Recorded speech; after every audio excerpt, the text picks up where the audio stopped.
নমস্কার, Assam prime network থেকে আমি ইন্দ্রাণী আপনাদের স্বাগত জানাচ্ছি। ডলুগাঁওয়ে পুলিশের যৌথ অভিযানে 7 কেজি গাঁজা উদ্ধার, গ্রেপ্তার এক। গোপন সংবাদের ভিত্তি করে কৈলাসহর থানার পুলিশ ও টিএসআর বাহিনী যৌথভাবে বড়সড় সফল অভিযান চালালো। সোমবার রাতে বীরচন্দ্রনগর গ্রাম পঞ্চায়েতের ডলুগাঁও এলাকায় তল্লাশি চালিয়ে উদ্ধার করা হয়েছে প্যাকেট বন্দি প্রায় 7 কেজি গাঁজা। ঘটনাস্থল থেকেই গ্রেপ্তার করা হয় এলাকার বাসিন্দা নীলকান্ত সিনহাকে। অভিযানের নেতৃত্ব দেন মহকুমা পুলিশ আধিকারিক আইপিএস রঘুল এ। পুলিশ সূত্রে জানা যায়, দীর্ঘদিন ধরে নীলকান্ত সিনহা মাদক ব্যবসায় জড়িত এমন অভিযোগ ছিল স্থানীয়দের কাছে। সেই সূত্র ধরে নজরদারি ও তথ্য সংগ্রহের পরই অভিযান পরিচালনা করে পুলিশ। তল্লাশির সময় নীলকান্ত সিনহার বাড়ির ভেতর থেকে প্যাকেটবন্দি বিপুল পরিমাণ গাঁজা উদ্ধার হয়। তাকে ঘটনাস্থলে আটক করে এনডিপিএস আইনের আওতায় মামলা রুজু করা হয়েছে।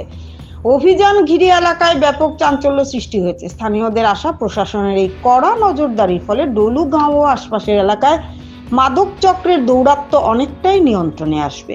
ত্রিপুরা থেকে গোপাল সিংহের রিপোর্ট, আসাম প্রাইম নেটওয়ার্ক।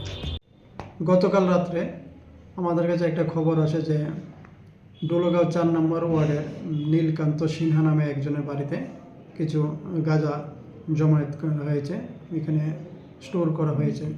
সেই খবরের ভিত্তিতে আমাদের সিনিয়র অফিসার, এসডিপিও স্যার এবং এক্সিকিউটিভ ম্যাজিস্ট্রেট এবং এসপি অফিসের অন্যান্য অফিসাররা সহ আমরা ওইখানে রেড করার পর আমরা নীলকান্ত সিনহার বাড়ি থেকে প্রায় 7 কেজি শুকনো গাঁজা আমরা ওইখান থেকে উদ্ধার করে সিজ করি।